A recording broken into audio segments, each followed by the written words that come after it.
Mikrobit dokáže pomocou zabudovaných diód zmerať aj intenzitu okolitého svetla. Tak prečo to nevyužiť na niečo užitočné? A ako prvé ma napadlo vytvoriť inteligentnú blikačku na školskú tašku. Začne blikať, až keď je intenzita osvetlenia malá, teda keď môže byť žiak málo viditeľný. Najskôr je dobré sa zoznámiť s možnosťami mikrobitu. Podľa návodu by mal vedieť zmerať intenzitu svetla v hodnotách 0 až 255, kde 0 znamená málo svetla a 255 je maximum svetla, ktoré dokáže zmerať. Poďme si to reálne najskôr skúsiť. Vytvoríme jednoduchý program, ktorý zistíme, čo znamená pre mikrobit málo a čo veľa svetla. Takže náš program zobrazí na displeji číslo od 0 do 255. Znamená to teda, že z možnosti základnej si vyberieme zobraziť číslo. Miesto čísla 0 chceme zobraziť nameranú intenzitu osvetlenia, takže ideme do možnosti vstup a vidíme to úroveň osvetlenia. Takže emulátor teraz zobrazuje túto intenzitu. Je tu možné ju meniť, teda simulovať intenzitu napríklad 251 a skúsime intenzitu číslo 14. V našom prípade teda jednoduchý merač je na svete. Takže tu je vidieť, že mikrobit dokáže dobre zmerať intenzívne svetlo, ale tmu už nie. Už pri slabšom osvetlení dostávame hodnotu 0, teda inak povedané, nevieme odmerať slabšie svetelné podmienky, čo je škoda. Ale pre náš účel to bude postačujúce. Na našu tašku budeme potrebovať ale niečo iné. Preto pôvodné riešenie zrušíme a začneme pripravovať naše reálne riešenie v prípade našej tašky. V tomto prípade budeme brať, že ak je intenzita 1 alebo menšia, tak v tomto prípade zobrazíme blikajúce ledky. V inom prípade budeme brať, že intenzita svetla je dostačujúca a nie je nič potrebné, aby bolo na displeji. Takže začneme rovno našou podmienkou. Takže ideme do logiky, vyberáme si podmienku, ak je intenzita osvetlenia, takže v tomto prípade ideme robiť logickú podmienku, kde určíme, ak intenzita je menšia ako 2, takže ideme do logiky, dávame operátor porovnávania dvoch čísel, naľavo dávame intenzitu osvetlenia, úroveň osvetlenia a porovnávame s hodnotou 2, ale samozrejme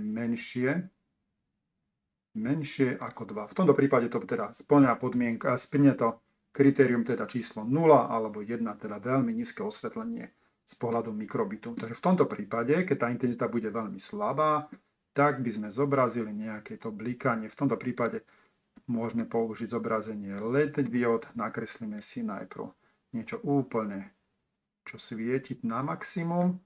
Následne môžeme zobrať ďalšie zobrazenie ledky a tu zobrazíme niečo menej intenzívne.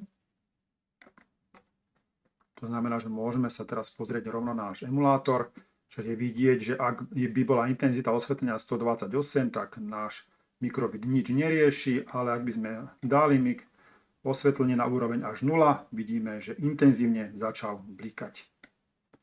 Takže v tomto prípade úroveň 192 znamená, ostal nám svietiť. Samozrejme, že nám ostal svietiť, lebo v prvom kroku intenzitu sme dali menšiu, v tomto prípade 0, to znamená, behol nám do tejto časti podmienky, to začal sa zobrazovať LED display v takomto stave a potom následne v druhom stave. A keď to ukončili sme, tak automaticky nedošlo k tomu, že by niekto zmazal. Nevidíme v žiadnom programe, že by sme tu mali nejakú úroveň, ktorá by mazala toto zobrazenie. Takže inak povedané, nemáme tu podmienku inak. Takže ak je intenzita menej ako 2, tak nám bliká, v tomto prípade nám to skončilo, ale LED diódy zostali zasvietené tak ako predtým. Preto dávame plus, kde nám vlastne vetva vytvorí časť inak. V tom prípade inakú neurobíme nič iné, len tu obrazovka by bola čierna, tak dáme základné a môžeme tak vymazať obrazovku. Takže vymažeme obrazovku, tým pádom skúsime teraz spustiť náš program. Takže spočiatku intenzita 128 nám znamená, že nič nezobrazujeme. Ak dáme intenzitu na 0, začneme blikať. Ak sa nám intenzita svetla zvýši, tak automaticky je náš displej úplne vypnutý. Takže splní to presne naše kritérium našej inteligentnej blikačky na našu tašku. Poďme si tú našu blikačku o niečo rozšíriť. určite si viem predstaviť takú situáciu, kedy by som chcel, aby moja blikačka blikala stále, teda nebolo iba zlé osvetlenie, ale ja by som jej mohol povedať, teraz chcem, aby si stále blikala a teraz chcem, aby si teda používala a merala intenzitu svetla a podľa toho sa rozhodla, či budeš alebo nebudeš blikať. To znamená, že v tomto prípade by sme to zaevidovali ako stále blikanie. Mohli by sme sa dohodnúť, že pokiaľ zatlačím tlačidlo A, chcem, aby mikrobit stále blikal a v prípade, že ho zatlačím ešte jedenkrát, tak toto stále blikanie by som vypol a nechal by som to na tú automatiku, ktorá merá intenzitu osvetlenia a podľa toho sa rozhoduje, či bude alebo nebude blikať.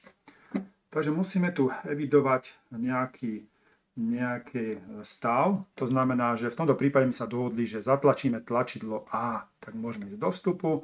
Keď sa stlačí tlačidlo A, niečo sa musí udiať. V tomto prípade ide to, že tlačidlo A bude zapínať a vypínať automatické blikanie. Alebo trvalé blikanie. Na to, aby sme si zaevidovali tento stav, budeme potrebovať premennú a tá premenná bude v sebe presne to obsahovať, či je stále blikanie zapnuté alebo je vypnuté.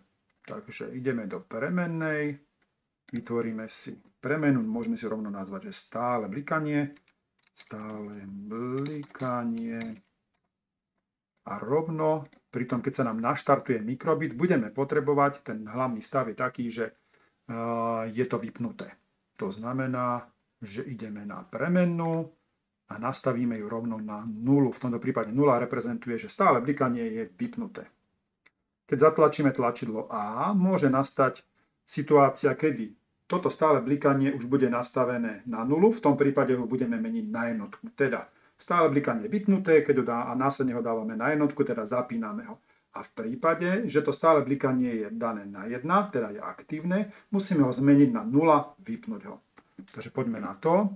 Musíme tam logicky porovnať. Teda ak ideme porovnávať logicky a poďme na to. Ak premenná stále blikanie, je rovná 0, to znamená, že je vypnuté, tak nastavíme premennú stále blikanie na 1.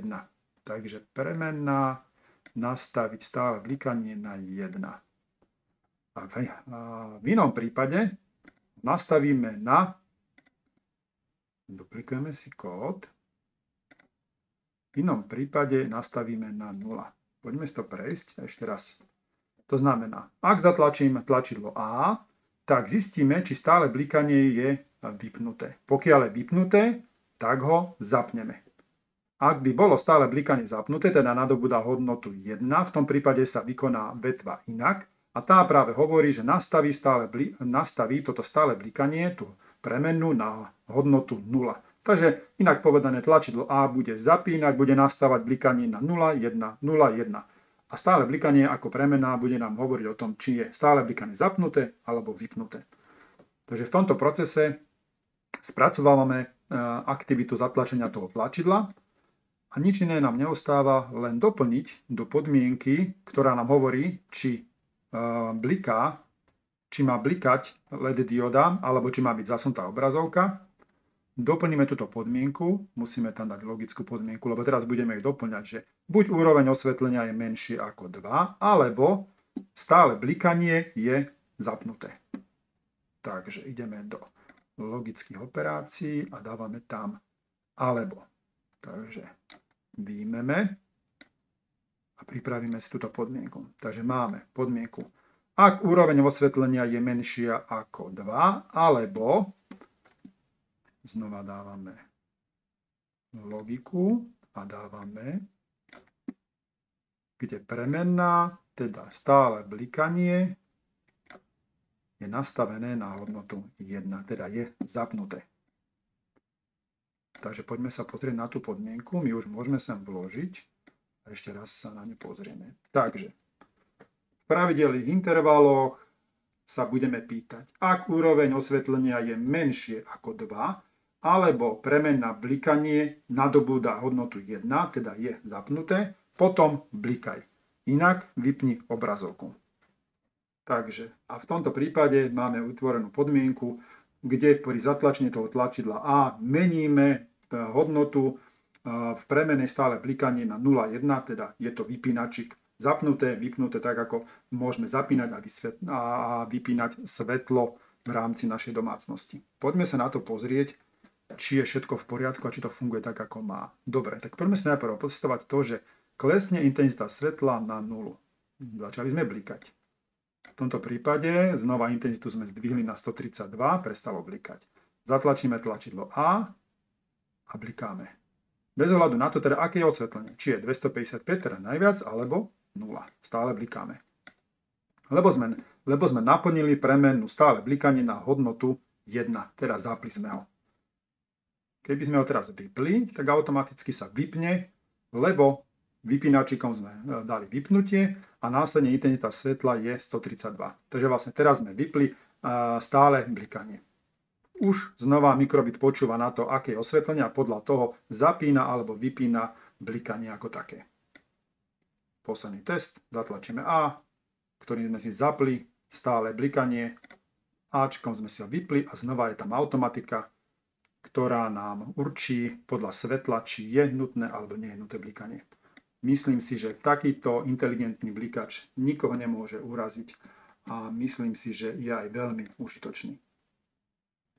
V prípade, že by sme potrebovali zmerať presnejšie intenzitu osvetlenia, museli by sme k mikrobitu dokúpiť presnejšie čidlo na jeho meranie. Niekedy na budúce si to môžeme spolu vyskúšať.